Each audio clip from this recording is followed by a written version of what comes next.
বর্তমান যে পরিবেশ বিরাজ করছে তাতে নির্বাচন নিয়ে জনমনে বিভ্রান্তি তৈরি হয়েছে বলে মন্তব্য করেছেন বিএনপি মহাসচিব মির্জা ফখরুল ইসলাম আলমগীর। সকালে জাতীয় প্রেস ক্লাবে রক্তাক্ত জুলাই শীর্ষক গ্রন্থের মোড়ক উন্মোচন প্রকাশনা অনুষ্ঠানে প্রধান অতিথির বক্তব্যে তিনি এই মন্তব্য করেন।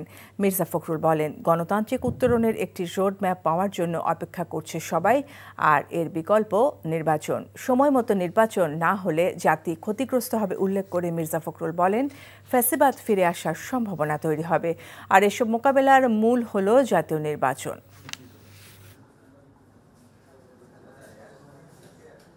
রাজনীতিতে অবশ্যই মতভেদ থাকবে, রাজনীতিতে বিভিন্ন রকম চিন্তা থাকবে, মত থাকবে, কিন্তু এখন যে পরিবেশটা আমাদের আছে এই পরিবেশটাতে আমাদের জনগণ কিন্তু অত্যন্ত বিভ্রান্তির মধ্যে পড়ে যাচ্ছে।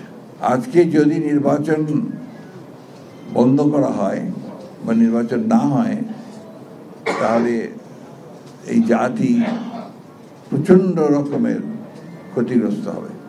বান্ডেল থাকলে প্রতি সেনমানিতে টাকা বাঁচবে। বিকাশ সেনমানি বান্ডেল কিনে জিতুন প্রতি লেনদেনে।